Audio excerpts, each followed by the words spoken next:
সানোয়ার সাহেব অসহায় চোখে তাকিয়ে আছে ফারহানা বেগমের দিকে।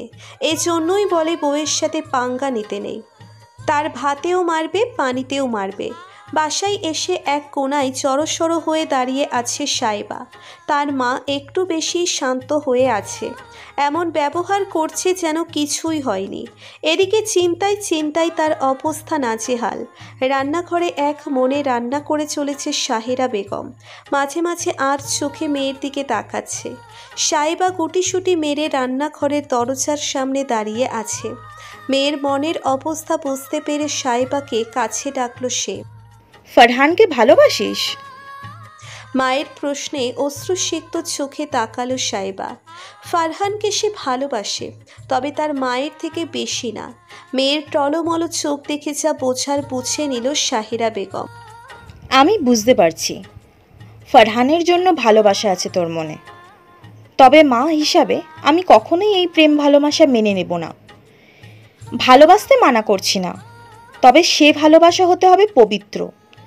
বিয়ে বহির্ভূত সম্পর্ক হারাম। আমি ছোটবেলা থেকেই তোমাদের ইসলামের মূল্যবোধ শেখাতে চেষ্টা করেছি। আমার শিক্ষায় হয়তো ত্রুটি ছিল, তাই বড় হতে হতে তা ভুলতে বসেছিস। মা হিসাবে আমার দায়িত্ব তোদের সঠিক পথে চালিত করা। আমি মৃত্যুর আগে পর্যন্ত চেষ্টা করে যাব। ফারহান যদি তোর চাওয়া হয়ে থাকে, তাহলে তা আল্লাহ তাআলার কাছ থেকে চেয়ে নিতে হবে। যদি সে তোর ভাগ্যে থাকে, তাহলে সে তোরই হবে। রক্ষণশীল পরিবারে বড় হয়েও যথেষ্ট স্বাধীনতা পেয়েছিস। আজকে থেকে সেই স্বাধীনতা আর থাকবে না তোর। পড়াশোনা ছাড়া আর কোনো কাজ নেই তোর। আজকের পর থেকে ফারহানের সাথে কোনো যোগাযোগ করবি না, এমনকি ফারহানের সামনেও যাবি না। আমি ফারহানকে কথা দিয়েছি, সে যদি নিজেকে প্রমাণ করতে পারে, তাহলে আমি তার কাছে তোকে বিয়ে দেব। আমি আমার কথা রাখব। তার জন্য ফারহানকেও তার কথা রাখতে হবে। এসব চিন্তাভাবনা বাদ দিয়ে পড়াশোনায় মনোযোগ দে। যা, রুমে গিয়ে ফ্রেশ হয়ে খেতে আয়। আমি টেবিলে খাবার দিচ্ছি। সাইবা মায়ের কথায় আর দ্বিরুক্তি করল না, মাথা নিচু করে নিচের রুমে চলে গেল। সাহারা বেগম দীর্ঘশ্বাস ফেলে কাজে মন দিলেন। ওই দিনের পর থেকে 3 মাস কেটে গেছে। ফারহানের পরীক্ষা শেষ হয়েছে 2 দিন হলো। ওই দিনের পর থেকে ফারহান আর সাইবার সাথে কোনো যোগাযোগ করার চেষ্টা করেনি। রাগী গম্ভীর ছেলেটা হুট করেই কেমন যেন হয়ে গেল। আগে থেকেই কথা কম বলতো, এখন প্রয়োজন ছাড়া রুম থেকেই বের হয়। ফারহানা বেগম অনেক চেষ্টা করেও ফারহানকে আগের মতো করতে পারেননি। ছেলের অবস্থা দেখে সানোয়ার সাহেবও মনে মনে গুমড়ে মরছে। ফারহান দেশের বাইরে চলে যাবে কয়েকদিনের মধ্যেই। আজকাল সাইবার শূন্যতা তাকে পাগল করে দিচ্ছে। এত কাছাকাছি থেকেও নিজের ভালোবাসার মানুষকে না দেখে থাকার যন্ত্রণা ওকে তিলে তিলে শেষ করে দিচ্ছে। প্রতি রাতে বারান্দায় চাতক পাখির মতো দাঁড়িয়ে থাকে একটাবার সাইবাকে দেখার আশায়। কিন্তু সাইবা বারান্দায় আসা তো দূর, জানালাটাও খোলে না। নিজেকে ফারহানের এখন পাগল মনে হয়। দূরত্ব যখন হবেই, তাহলে সেটা শুধু মনের কেন, মানচিত্রেও হোক, তাতে অন্তত মনকে সান্ত্বনা তো দেওয়া যাবে। এশার নামাজের পরে পড়তে বসেছে সাইবা। এখন আর আগের মতো ফাঁকিবাজি করে না। ফারহানকে সে এখনও খুব ভালোবাসে, তবে তা আর প্রকাশ করে না। প্রতিটি মোনাজাতে তার একটাই চাওয়া, আর তা হচ্ছে ফারহান। সাইবার ভাবনার মাঝে রুমে প্রবেশ করে শোয়েব। বোনের দিকে তাকিয়ে বিছানায় টান হয়ে শুয়ে পড়ে। আজকাল সাইবা আর তার সাথে রাগ দেখায় না। সে পেছনে লাগলেও সাইবা চুপ করে থাকে। জীবনটা এখন নিরামিষ নিরামিষ লাগে শোয়েবের কাছে। তবে এখন সে সাইবার সাথে দুষ্টুমি করতে আসেনি। সে সাইবাকে একটা খবর দিতে এসেছে। আপু, শুনছি, বলো। ফারহান ভাইয়া আজ আমেরিকা চলে গেছে। শোয়েবের কথা শুনে থমকে গেল সাইবা। মস্তিষ্কে গিয়ে আঘাত করলো কথাটা। কানের কাছে শুধু একটা কথাই বেজে যাচ্ছে। সাইবা নির্বাক চোখে ফারহান ভাইয়া আমেরিকা চলে গেছে। সাইবা নির্বাক চোখে তাকালো শোয়েবের দিকে।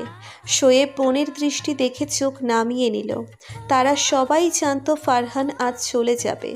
গতকাল বিকেলে ফারহান সাহিরা বেগমের সাথে দেখা করতে এসেছিল। সাহারা বেগমের কাছ থেকে বিদায় নিয়ে সাইবার সাথে একবার দেখা করার কথা বলতেই সাহিরা বেগম সরাসরি নাকচ করে দেয়। ফারহান অনেকবার রিকোয়েস্ট করেও কোনো লাভ হয়নি। শোয়েব মায়ের কাণ্ডে নির্বাক হয়েছিল। ফারহান চলে যেতেই সাহিরা বেগম শোয়েবকে কড়া গলায় নিষেধ করে সাইবাকে এসব জানাতে। তবে কেন জানি আজ শোয়েব চুপ করে থাকতে পারল না। কিছুক্ষণ আগে জানালে হয়তো দেখা হয়ে যেত প্রেমিক যুগলের। শোয়েবের এখন খুব আফসোস হচ্ছে। আরেকটু আগে বললে কি হতো? ফারহান আমেরিকা এসেছে আজ 4 দিন হলো। আমেরিকার ক্যালিফোর্নিয়ায় ফ্ল্যাটের বারান্দায় দাঁড়িয়ে রাতের শহর দেখছে ফারহান। এখানকার আমেরিকান হেরিটেজ ইউনিভার্সিটিতে অ্যাডমিশন নিয়েছে ফারহান। ফারহানের সাথে এখানে আরেকজন ছেলে থাকে। ছেলেটা পাকিস্তানি। ফারহান একাই এই ফ্ল্যাটে থাকতো, কিন্তু ফ্লাইটে ইউসুফের সাথে দেখা হওয়ার পর সিদ্ধান্ত বদলেছে ফারহান। ছেলেটার চোখে অন্যরকম মায়া আছে। চেহারার দিকে তাকালেই মনের মধ্যে প্রশান্তি বয়ে যায়। ইউসুফ মধ্যবিত্ত পরিবারের সন্তান। তার বাবা একজন কাপড় ব্যবসায়ী। স্কলারশিপ পেয়ে আমেরিকা এসেছে। ফ্লাইটে তাদের পরিচয় হওয়ার পর ফারহান তাকে নিজের সাথে থাকার জন্য অফার করে। ইউসুফ প্রথমে রাজি না হলেও ফারহানের জোরাজুরিতে রাজি হতে বাধ্য হয়। ফারহানের ফ্ল্যাটটা মোটামুটি বড় বলা চলে। 3টা বেডরুম, ড্রয়িং, ডাইনিং, কিচেন সহ একটা মিনি টেরেস আছে। ফারহানা বেগমের চাচার ফ্ল্যাট এটা। ফারহান যতদিন এখানে থাকবে ততদিনের জন্য রেন্টে নিয়ে এসেছে ফারহানা বেগম। তবে ফারহান সাপ জানিয়ে দিয়েছে পড়াশোনার খরচও নিজে চালাবে। তার জন্য কোনো একটা পার্ট টাইম জব নিয়ে নেবে। ফারহানা বেগম আপত্তি করলেও ফারহানের জেদের কাছে তাকে হার মানতে হয়। ফারহান আর ইউসুফের কথাবার্তা ইংলিশে হলেও গল্পের স্বার্থে আমরা বাংলায়। এখানে কি করছো? হঠাৎ ইউসুফের কথায় ধ্যান ভাঙে ফারহানের। মুচকি হেসে বলে, রাতের শহর দেখছি। বাড়ির কথা মনে পড়ছে? মনে তো পড়ছে, তাদের মিস করলেও কেউ একজনের শূন্যতা হৃদয় আঘাত করছে। ফারহানের কথা শুনে কপাল কুঁচকে নিল ইউসুফ। সন্দিহান গলায় জানতে চাইল, তুমি কার কথা বলছো? আমার প্রেয়সীর, যার জন্য আমি আজ স্বেচ্ছায় নির্বাসন নিয়েছি। তুমি কি কারোর সাথে রিলেশনশিপে আছো ফারহান? না, আমি তাকে ভালোবাসি, তবে আমাদের মধ্যে প্রেমের কোনো সম্পর্ক নেই। আমি যেমন তাকে ভালোবাসি সেও তেমন আমাকে ভালোবাসে, কিন্তু হাতে হাত ধরে প্রেমটা আমাদের ঠিক করা হয়নি কোনো দিন। আলহামদুলিল্লাহ, আল্লাহ আমাদের সকল প্রকার হারাম থেকে বিরত রাখুন, আমিন। ইউসুফের কথা শুনে ফারহান তার দিকে অবাক চোখে তাকালো। কণ্ঠে অবাকতার রেশ এনে বলল, আমি তোমার কথা বুঝতে পারিনি ইউসুফ। বিবাহ বহির্ভূত সম্পর্ক আল্লাহ তাআলা হারাম করেছেন। এটাকে জিনাহ বলে। আল্লাহ তাআলা বলেন, তোমরা জিনার কাছেও যেও না, কারণ সেটা আশালীন কাজ আর তার পরিণাম খারাপ। আমরা যখন কোনো মেয়ের দিকে মুগ্ধ হয়ে তাকিয়ে থাকি তখন আমাদের মধ্যে তাকে কাছে পাওয়ার আকাঙ্ক্ষা জাগে। এটাকে চোখের জিনা আর মনের জিনা বলে। যখন তার প্রেমিকাকে ছুঁয়ে দেয় তখন হাতের জিনা হয়। যখন কেউ তার উদ্দেশ্য গমন করে তখন পায়ের জিনা হয়। আর একেবারে শেষের ধাপ হচ্ছে শারীরিক সম্পর্ক। তাই আমাদের দৃষ্টি আর কল্পকে সামলে রাখতে হবে। জিনার শাস্তি ভয়ঙ্কর। জিনাকারী ইহকাল ও পরকাল 2 জায়গায় এই শাস্তি ভোগ করবে। আমি তো সাইবাকে ভালোবাসি, এতে কি আমার জেনা হবে? ভালোবাসাটাকে পবিত্র রাখো।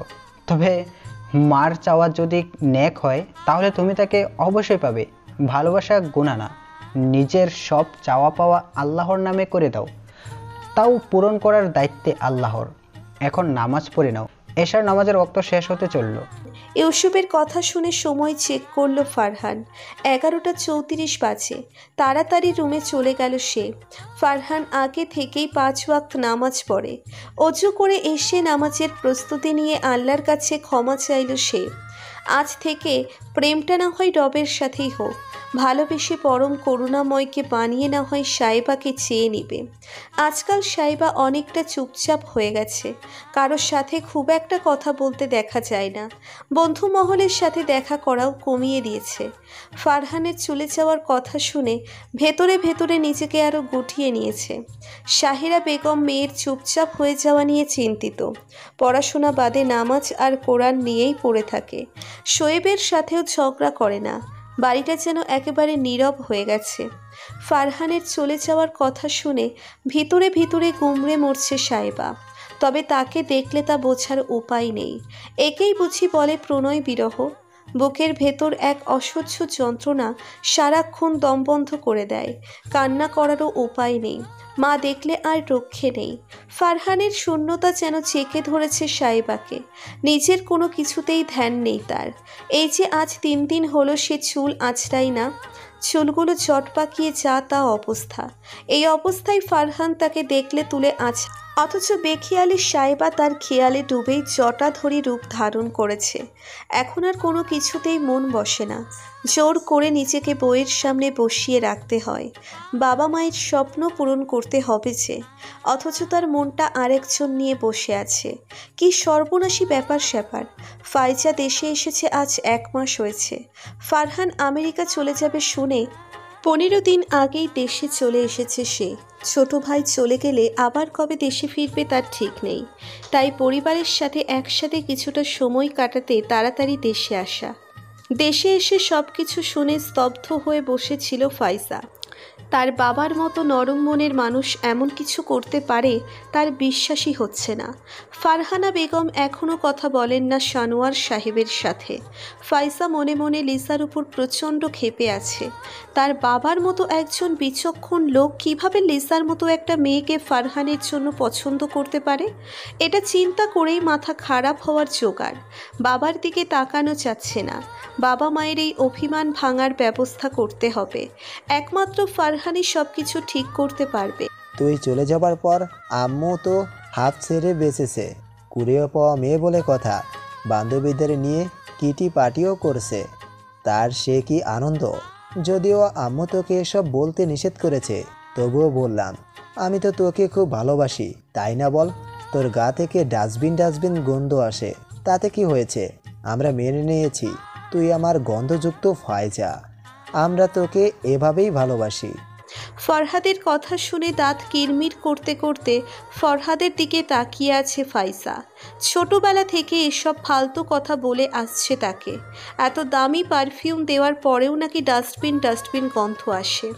ফরহাদের দিকে কুশন ছুঁড়ে মেরে কয়েকটা ভয়ঙ্কর গালি দিল সে। বোনের গালি শুনে দাঁত কেলিয়ে হাসছে ফরহাদ। ফারহানের আমেরিকা যাওয়ার 4 মাসের মাথায় শাহেরা বেগমের মোবাইলে একটা কল এলো। ফোনের ওপাশের মানুষটার কথা শুনে শীতের মধ্যেও ঘামতে লাগলো শাহেরা বেগম। তার ঠান্ডা মাথায় করা প্ল্যান এভাবে নষ্ট হয়ে যাবে ভাবতেও পারেনি সে। কিছুক্ষণ আগে চিনতে পেরেছেন আন্টি? আমি ফারহান বলছি। কেমন আছেন আপনি? ফারহানের কথা শুনে ঘাবড়ে গেল শাহেরা বেগম। আমতা আমতা করে বলল, হ্যাঁ হ্যাঁ, চিনতে পেরেছি। কেমন আছো বাবা? আলহামদুলিল্লাহ ভালো আছি আন্টি। তা এতদিন পরে কি মনে করে কল দিলে? সব ঠিক আছে তো? আপনাকে একটা সুখবর দেওয়ার জন্য কল করলাম। হবু শাশুড়ি মা, আমার ক্যালিফোর্নিয়ায় চাকরি হয়ে গেছে। স্যালারি মাসে 4 লাখ টাকা। আপনার কথা মতো নিজের পায়ে দাঁড়িয়ে গিয়েছি আমি। এখন তার মেয়ে বিয়ে দিতে কোনো সমস্যা নেই, তাই না? কি বলছো এসব? এত তাড়াতাড়ি বিয়ে? আর তুমি তো দেশে না। এভাবে? শাহেরা বেগমের কথার মাঝেই ফারহান তাকে থামিয়ে দিয়ে বলল, যেভাবে বিসিএস ক্যাডারের সাথে বিয়ে ঠিক করেছিলেন ঠিক সেইভাবে। ফারহানের রাগী কণ্ঠ শুনে শাহেরা বেগম থতমত খেয়ে গেলেন। একথা ফারহান কিভাবে জানলো ভাবতে ভাবতে তার মাথা খারাপ হওয়ার জোগাড়। এখন চুপ করে আছেন কেন শাশুড়ি মা? আপনি কি ভেবেছিলেন আমি কিছু জানতে পারবো না? আপনি যাকে অন্য জায়গায় বিয়ে দিতে যাচ্ছিলেন সে শুধু আপনার মেয়ে না, আমার আত্মা। আমার আত্মার খবর আমি রাখবো না তা ভাবলেন কি করে? দেখো ফারহান, আমি সাইবাকে তোমার কাছে বিয়ে দেব না। সাইবার বিয়ে ঠিক হয়ে গেছে। আশা করব তুমি কোনো ঝামেলা করবে না। আপনি আমাকে কথা দিয়েছিলেন সাইবাকে আমার হাতে তুলে দিবেন। আপনার শর্ত মেনে আমি আমার বাবা মা পরিবার সবাইকে ছেড়ে এখানে এসেছি। আমার কি কিছুর অভাব ছিল? শুধুমাত্র আপনার কথা শুনে বাবার অঢেল টাকা থাকার পরেও আমার অন্যের অধীনে চাকরি করতে হচ্ছে। এখন আপনি এই কথা বললে তো আমি শুনছি না। আজ বিকেলে আমার পরিবার যাবে আপনার বাসায়। সাহেবাকে বউ সাজানোর দায়িত্ব আমি আপনাকে দিচ্ছি। এর হেরফের হলে খুব একটা ভালো হবে না শাশুড়ি মা।